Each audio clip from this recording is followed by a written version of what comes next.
So, Swan McKay, thanks for joining us here in Carlton at the Great Northern Hotel. Now, this could be one of your old haunts. I've been here for a reunion, I think, with the 1981 premiership team many years ago. We're upstairs and I think it was a rather long day, as I recall.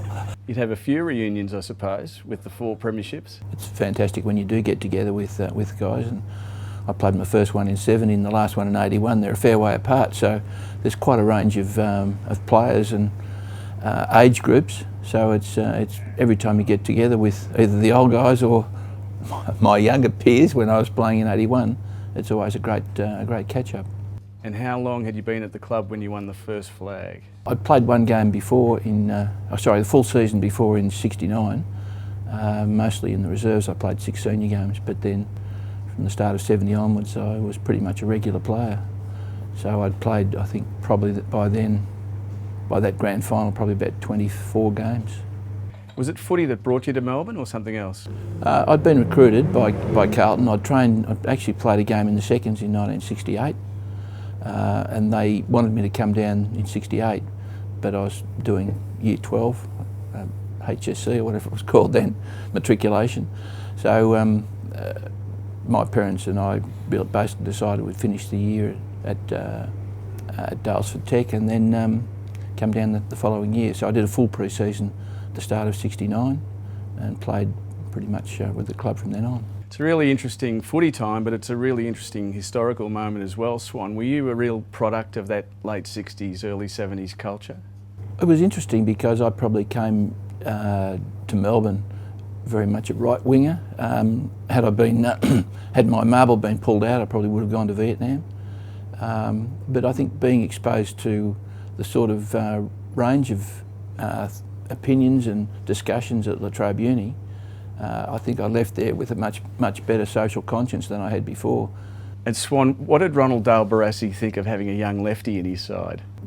I think he was a bit like me in some ways. I think he'd started pretty much on the right side of politics, but as time went on, I think he realised that he developed a social conscience, and I think he became more of the view that the wealth of a nation should be shared perhaps a bit more equitably than just for the elite few. I certainly remember the training that we had with him. He was terrific at training because he used to do everything that the players used to do, and the training always started with end-to-end marking and kicking, and to me that was what training was all about. It was the highlight of and to take a mark over Barassi was your absolute, it was the highlight of the night.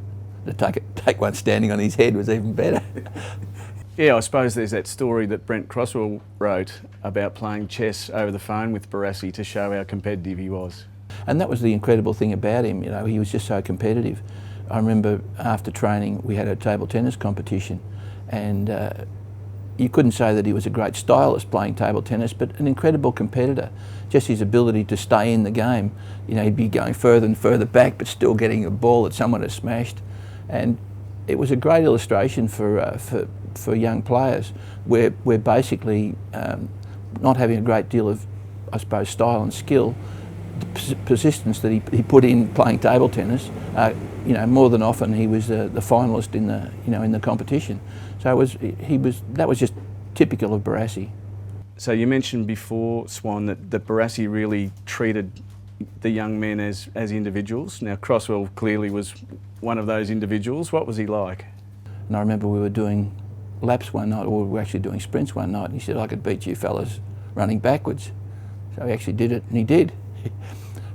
And I remember one game we were playing, and television was just a new thing, but he wanted to see himself do a blind turn, and it was out in front of the Heatley stand, which is the place to do something special at Carlton. He did a blind turn out of trouble, did a blind turn back into trouble, and then a blind turn out of trouble. He was just mercurial. 1970 grand final, Swan.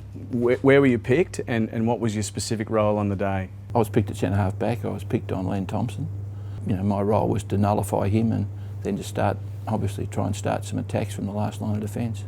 So the Pies really got on top of you in that first half. What were you thinking halfway through that second quarter? Were you concerned that the game had slipped away? When we came in at half time, I think everyone was looking for somewhere to hide because we expected Barassi to give us a massive spray, but that's when he talked about In the first half, we were playing very much a kick and mark style of game, and we were kicking the ball back to the...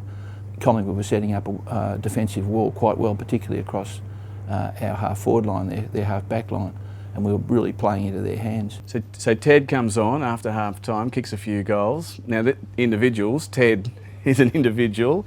Tell us about Ted. It was a bit of a masterstroke of Barassi's to bring him on at half-time. So he had played off the bench quite a bit and been reasonably successful. But to bring him on, I think everyone remembers that Hopkins came on, but not many people remember who he replaced. And that was Bert Thornley. And Bert, I felt sorry for Bert because I learned something fairly important in that game, never to preempt your performance. Because Bert had some people to take photographs of him, and I think even then there might have been someone with a movie camera taking some footage of the game. And I thought, gee, that's dangerous stuff. You never know how you're going to play. And so anyway, that happened. Bert went off, and the call was made very late. I think Barassi had talked about making the change at half-time, but it wasn't until just before the players ran down the race. He made the change without the approval of the match committee. So he was pretty lucky that it came off, and the rest is history, because Hopkins got that 4 goals in the second half and was instrumental in putting the nail in the Magpie coffin. So the iconic moment in the game, I suppose, is Jezza's mark. Where were you when Jezza took that screamer? I've let go what Jezza called a mongrel up-country punt. And if you try and say that with a couple of drinks on board, you can get in a bit of strife. But he flew high on the back of Jezza Jenkins. I didn't really appreciate how... I certainly heard the roar of the crowd, but I didn't appreciate how good a mark it was until I saw it, or seen it many times afterwards. It was still fantastic to see. So there's another character, Jezza. I mean, did you know much about his story as you got to know him? I don't think we knew much about, other than the fact that he came from Canberra and that he had a Ukrainian background. That was about as much as we knew, and that he had a particular liking for Slipovich, which was quite dangerous if you got in a drinking session with him. But other than that, look, he was quite a social person, and life of the party. But when Jezza became coach, he even from the first training session, he wanted to put his stamp on the club, and it was really all about fitness. He just made us work really, really hard, and I think whilst we played okay in '78, it wasn't until '79 and the training that we did pre-season in '79 that really stood us in good stead. We used to do things like, if you couldn't train on Tuesday night, you had to do 20 laps after training on Thursday just to prove you were fit. So and we used to do 100 metre sprints on a Tuesday night, and that was really tough training, very tougher than we'd ever seen at the time. Other than that, he didn't have a lot of great philosophies on the game, other than making us frightened to lose. We used to actually remark, after the game, after training on Sunday mornings, we'd sit up in the players' room and watch World of Sport. And Jezza would go in and discuss the game with Lou and Jack and whoever else. And we were quite amazed. He said, I give the boys a plan. If the boys follow the plan, we win. If they don't, we lose. And to this day, we never ever knew what the plan was. I only knew that we weren't doing it when we lost. So Swan, you played half your games at Princes Park. What a fantastic venue for football. It just had everything. It had atmosphere, particularly at the Heatley stand end. If you were going to take the specky of the day, you wanted to do it there. I just enjoyed playing there. I enjoyed training there. Taking us back to the early '70s, the early part of your career, Swan, did the club look after you?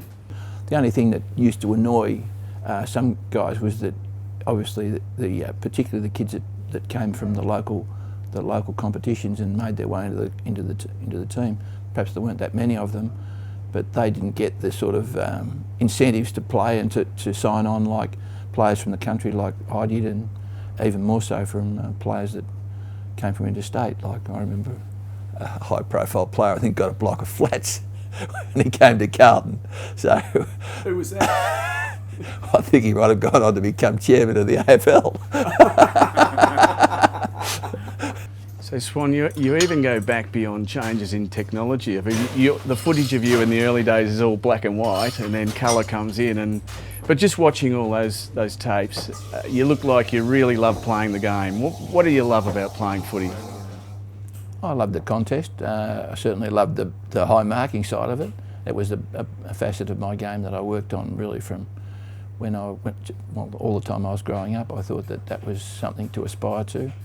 I always admired attacking football from when I saw players attack from centre half back at Newell, and that was always the place I wanted to play when I came to Carlton. And fortunately, in my earlier years, I was able to play at centre half back. I reckon pretty much everyone calls you Swan. Why Swan? Where does that come from? It was actually Ricky McLean. We were doing some laps of training one night, and he said, "McKay, you run like a chook with a broomstick up its clacker. I think I'll call you Swan." And it was just an aside like that, and then that stuck like glue, and I've been Swan ever since.